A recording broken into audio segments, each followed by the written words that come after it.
안녕하세요. 공부하는 유선생의 유선생입니다. 성인간호 시간입니다. 제가 이 방송 처음에 시작하면서 이제 복습하는 의미에서 공부 한번 이런 식으로 해보자 해서 시작했던 건데, 그래서 이제 과연 어떤 분들이 제가 하는 걸 봐주시려나 하고 의문을 갖고 시작을 했었거든요. 근데 막 구독자가 그렇게 많지는 않지만 그래도 좀 간간히 봐주시는 분들 덕분에 어떤 분들은 여기가 틀렸다 하고 댓글까지 달아주셔가지고 제가 굉장히 그 틀렸다라고 지적해 주시는 그 댓글마저도 굉장히 감사했었어요.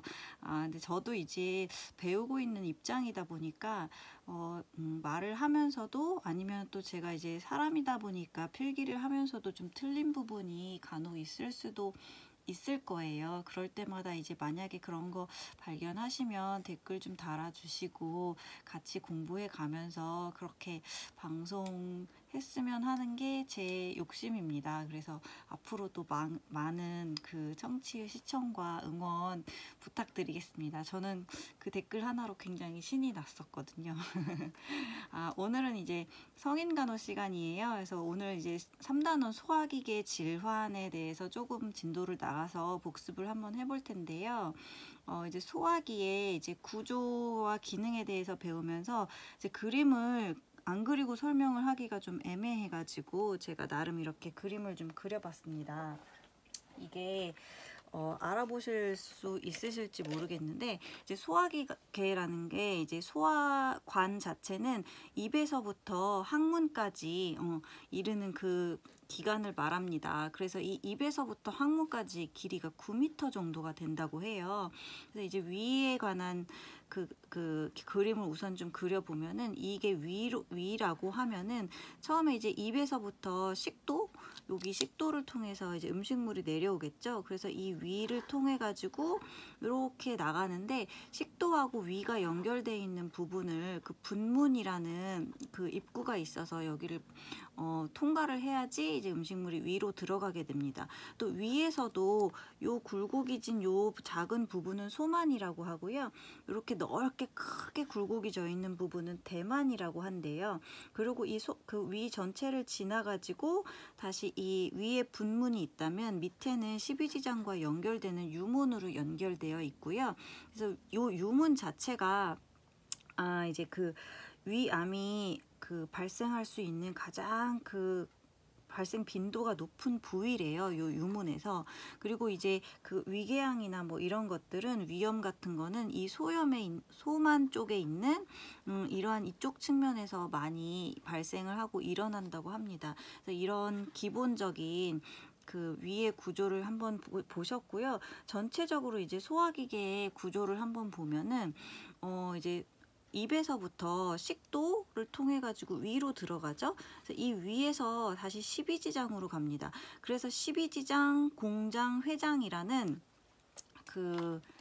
요 세 개가 합해서 소장이라고 해요. 그래서 십이지장, 공장, 회장, 소장의 전체 길이는 6m로 되어 있고요. 그 소화기계의 전체 길이가 9m면 소장이 차지하는 부분이 6m나 된대요. 그래서 이 6m의 소장을 지나서 그 다음으로 맹장, 총수돌기가 있는 맹장으로 가게 됩니다. 그 다음에 이제 결장이라고 해가지고 이 결장이 그 대장에 해당되는 부분인데요. 그 결장 안에는 이제 상행결장, 횡행결장, 하행결장 해가지고 이 결장 세 가지를 통과한 다음에 직장을 통해서 항문으로 나가게 되는 게 이게 전체적인 그 순서입니다. 그래서 이 전체적인 순서 자체는 시험에 굉장히 이제 잘 나오기 때문에 이 입식도 위, 십이지장, 공장, 회장, 맹장, 결장, 직장, 항문으로 향하는 이 순서는 좀 꼭 외우시기 바라겠고요. 그 다음에 이 그림상에서 보면 조금 이해가 더 쉬우세요. 여기가 이제 제가 그린 그림으로는 소장입니다. 이 소장이 굉장히 길게 6m니까 굉장히 길게 십이지장, 공장, 회장을 통해서 이렇게 내려오게 되죠. 그래서 이제 맹장이 있는 충수돌기를 지나가지고 본격적으로 이제 대장으로 가게 되는데 올라간다 해서 이 상행결장이에요. 그래서 이제 가로로 길게 간다 해서 횡행결장이고요. 다시 내려간다 해서 하행결장입니다. 그래서 이 결장들까지 다 지나면 마지막에 있는 S자 결장으로 이제 지나게 되겠죠. 그래서 이 S자 결장으로 해가지고 직장을 통해서 항문으로 나가는 구조가 이렇게 생겨져 있습니다. 그래서 이 그림을 연상해 보시면은 이 이제 입에서부터 항문까지의 그 순서가 조금 기억에 더 오래 남으실 수 있을 것 같아요. 아무래도 좀 그냥 말로만 외우는 것보다는 그림과 함께 외우시는 게 조금 더 수월하실 것 같아서 한번 그려봤고요. 그래서 이 순서는 좀 기억을 꼭 해주시고, 이러한 소화기계에 그 기능이 있습니다. 물론 소화기계니까 소화의 기능 있겠죠. 그 다음에 이제 소장에서는 흡수를 맡고 있어요. 그래서 흡수의 기능도 있고, 그 다음에 위에서는 뭐 이런 펩신 같은 게 분비돼서 막 단백질이 소화되기도 하니까 분비 작용도 있습니다.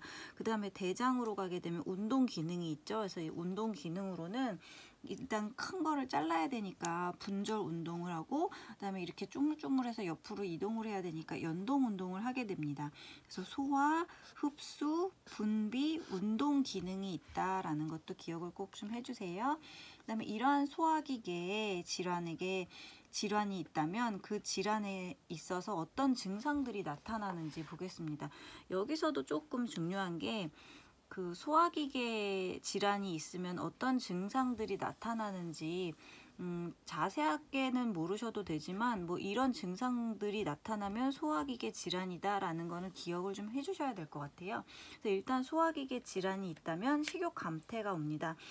그 다음에 소화 불량이 오겠죠. 근데 이제 영어로도 조금 알아두면 좋다고 선생님께서 말씀을 하시더라고요. 그래서 식욕 감퇴, 에너렉시아라고 하고, 그다음에 소화 불량은 인디제스션, 그다음에 구토 보미팅, 그다음에 오심, 그다음 막 이렇게 울렁 뭐라 그러지? 그 불쾌한 그 느낌 있잖아요.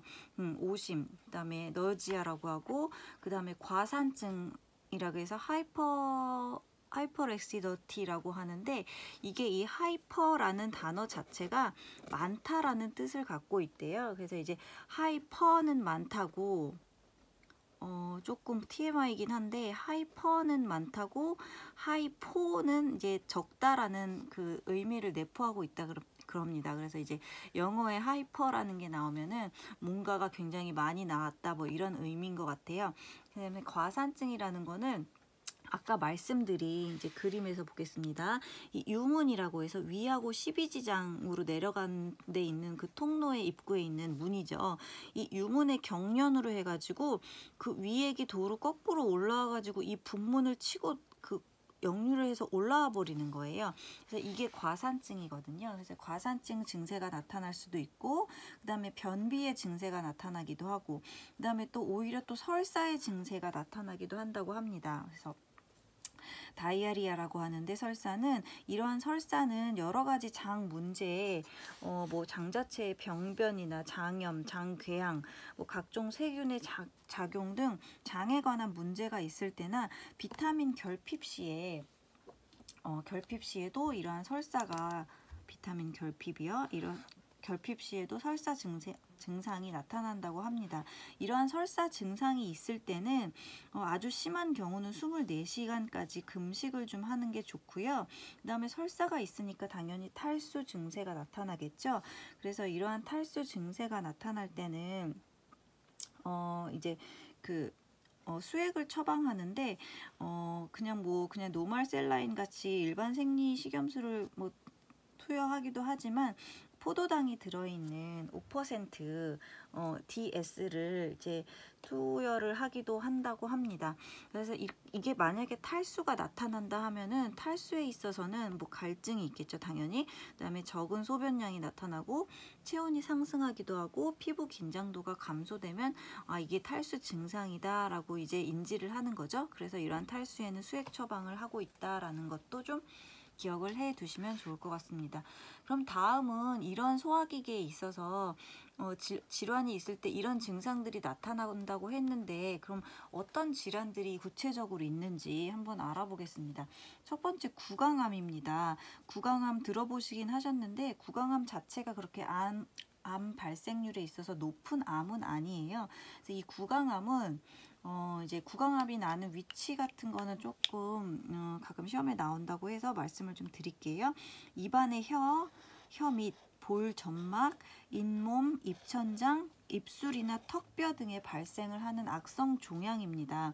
그래서 이제 주로 입 주변에 안쪽이나 바깥쪽에 종양이 나타나는 증상이 나타나고요. 이러한 구강암의 원인으로는 이제 흡연, 음주 당연히 안 좋겠죠. 그다음에 방사선이나 자외선, 식습관과 이제 영양의 결핍에서 오는 원인들이 있겠습니다. 그다음에 이런 구강암이 있을 때 나타나는 증상 한번 보겠습니다. 이제 이런 구강암이 있을 때는 입안에 궤양이 있거나 또 입안에 통증, 입 안에 혹, 아니면 이가 갑자기 흔들린다거나 이를 뽑은 뒤에 상처가 잘 아물지 않는다. 이러한 증상이 나타날 때는 구강암을 좀 한번 의심을 해보셔야 될 것 같아요. 그다음에 구강암에서는 약간 치료와 간호는 어떻게 하는지 조금 기억을 하시면 좋을 것 같은데요. 입이 마르지 않도록 찬물로 자주 입안을 헹궈 주시는 게 중요하고요. 그래서 구강암 을 제거하기 위한 수술을 받았다 하면 당연히 이제 입 쪽으로 수술 부위가 이제 남기 때문에 위관 영양을 하게 되죠. 그래서 이런 위관 영양 시에 조무사인 저희들의 역할은 그 비위관이 새거나 영양액이 역류가 되면 그 비위관이 열려 있는지 확인을 해보고 그다음에 간호사에게 보고 알리는 그런 역할을 하면 된다고 합니다. 그다음에 만약에 이런 위관 영양을 하게 되면 섭취량이나 배설량을 반드시 측정을 해야 돼요. 근데 이 섭취량이나 배설량을 측정하는 이유는 수분의 균형이 이 사람이 맞는지를 보기 위해서 가장 중요한 내용인데요.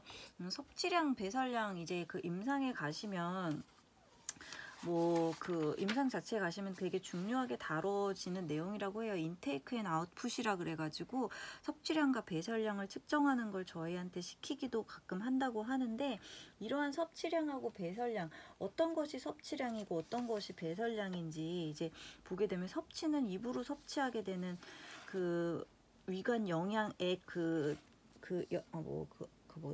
위관 영양 그 주입량이 있잖아요. 얼마만큼 주입하는지 그 양뿐만 아니라 그 몸으로 맞는 수액의 양, 그런 것도 다 모두 포함이 된다고 해요. 그리고 이제 배설량은 당연히 이제 소변의 양이겠죠. 근데 소변의 양뿐만이 아니고 뭐 구토를 한다든지 설사를 한다든지 아니면 상처, 배액 이런 것도 배설량에는 모두 포함이 된다고 합니다. 그 다음은 이제 질환으로 역류성 식도염이 있습니다.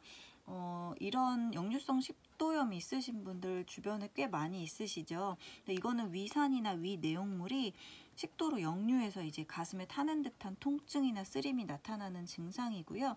이 역류성 식도염의 원인으로는 이제 이게 그 식도 조임근의 힘이 약해지거나 부적절하게 열릴 때, 그렇게 힘이 약해지거나 부적절하게 열리니까 내용물이 그 역류를 하는 거겠죠. 근데 이 식도 조임근이 그러면 왜 약해지느냐, 항상 잘 닫혀 있지 못하고 부적절하게 열리면서 왜 압력이 낮아져 가지고 조임근의 힘이 약해졌냐 하는 원인으로는 이제 당연히 안 좋은 카페인, 술, 과식, 뭐 기름진 음식을 과다 섭취했다거나 뭐 흡연 이런 것들의 그 원인, 그 인자로 인해서 식도 조임근이 약해져서 이러한 역류성 식도염이 나타난다 하고 알고 계시면 되겠습니다.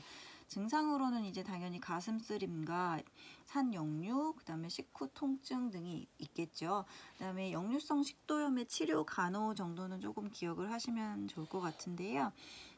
이제 그 생활 방식의 개선이 우선적으로 필요합니다. 정상 체중을 유지해서 과체중이 되지 않도록 하면서 규칙적인 식사를 하고, 그다음에 밥 먹을 땐 천천히 꼭꼭 씹어 먹으면서, 식사 중에 물을 마시는 거는 그렇게 좋은 습관이 아니라고 해요.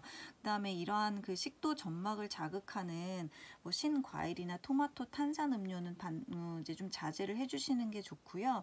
그다음에 이제 그 섬유질이 많이 들어있는 그런 음식을 먹는 것도 좋고, 그다음 부드러운 이렇게 과한 뭐라 그래야지, 아주 너무 맵거나 짠, 아니면은 뭐 양념이 과다한 뭐 이러한 음식 당연히 안 좋겠죠. 그다음에 부드러운 식사를 소량씩 하는 게 중요하고요.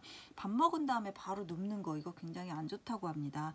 그다음에 취침 2시간 전에는 음식물 섭취하는 게 안 좋으니까 이제 자제를 하고, 그다음에 약간 그 역류성 그 산이 올라온다 싶기 때문에 잘 때는 이제 반듯하게 자는 것보다는 침대 머리맡을 6에서 8인치 정도라고 하는데 한 약 20도 정도 된대요. 그 정도를 올려주고 조금 주무시는 게 이제 그 치료에 약간 도움이 된다고 합니다. 그래서 이런 내용 이렇게 하면 좋다는 거 좀 기억을 하셨으면 좋겠어요. 그 다음은 이제 급성 위염과 만성 위염이 있습니다. 급성 만성 그 동통 관리에서 나왔죠. 급성이 아큐트고 만성이 크로닉이라는 거는 조금 영어도 기억을 하고 계시면 좋을 것 같고요. 이러한 급성 위염과 만성 위염은 이제 식후에 나타나는 통증들이 이제 공통적입니다. 식후 자극에 이제 나타나는 건데 급성 위염의 원인부터 보겠습니다. 자극적인 음식이나 약물 섭취가 있어요. 이 약물에는 이 아스피린 섭취가 있는데 아스피린 자체는 굉장히 좋은 약이라고 하죠. 혈액을 묽게 해가지고 이제 혈액순환을 잘 되게 하는 약인데 이 아스피린의 부작용이 그 이제 좋은 약임에도 불구하고 부작용이 이제 위출혈이라는 부작용이 있습니다. 그래서 이 아스피린을 계속 장기적으로 복용하게 되면 급성 위염에 걸릴 수도 있다고 하는데요. 또 세균 바이러스의 감염이나 불규칙한 식습관 등이 원인이 되겠습니다. 그래서 증상으로는 명치 부위에 갑작스런 통증, 급성 위염의 증상입니다. 명치 부위에 윽 하면서 갑작스런 통증, 오심, 구토, 설사 등이 급성 위염의 증상이 되겠습니다. 치료로는 이제 역시 금식을 하고요. 이제 정맥으로 수액 주사를 맞으면서 산이 올라오니까 제산제를 이제 간간히 이제 먹어주는 게 이제 적절한 치료와 간호 방법이 되겠습니다. 그 다음에 이제 만성 가겠습니다. 만성 위염은 아무래도 급성과 만성 중에 이제 몸에 안 좋은 거는 급성이겠죠. 근데 이제 만성 위염은 이제 기존의 질환을 갖고 있는 거예요. 그래서 그 질환으로 인해서 위험이 나타나는 건데 뭐 만성 요독증이나 악성 빈혈, 위궤양, 당뇨 등의 질환이 있어서 그 질환의 영향으로 오는 증상이 되겠습니다. 그래서 이 만성 위염의 증상은 아까 급성 위염은 명치 부위의 통증이라고 했다면 만성 위염은 상복부의 통증, 그다음에 식후에 명치가 그득함이 느껴지고 복부 팽만감, 오심 구토하고 입안에서 또 불쾌한 냄새가 나는 것이 특징입니다. 이러한 만성 위염 환자의 그 치료와 간호에 있어서는 우선적으로 근본적인 이 질환들을 좀 치료를 해주는 게 우선이겠죠. 그 다음에 약물 치료가 동행되면서 소량의 식사를 이제 소화가 잘 되게 하는 게 이제 자극적인 음식들을 피하고 그렇게 식사를 하는 것이 치료와 간호법이 되겠습니다.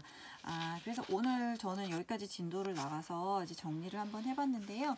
오늘 여기서 중요한 거는 제가 아까 말씀드린 그 소화기계의 그 순서는 좀 기억을 꼭 해주시고요. 그 다음에 기능, 소화, 흡수, 분비, 운동 기능이 있다는 거. 그 다음에 이러한 소화기계 질환에서는 어떤 증상들이 나타나는지 기본적으로 7가지는 좀 기억을 해주시고, 그 다음은 이제 그 소화기계 질환들에 있어서의 치료법 정도는 조금 구별을 하셔서 기억을 하고 계시면 이 단원에서는 좀 그래도 공부 복습 잘했다라고 이제 생각하실 것 같습니다. 그래서 저는 오늘 여기까지 하겠고요. 다음 시간은 이제 못다한 그 소화기계 질환 이어서 계속 한번 나가보도록 하겠습니다. 시청해 주셔서 감사하고요. 다음 시간에 또 뵙겠습니다. 감사합니다.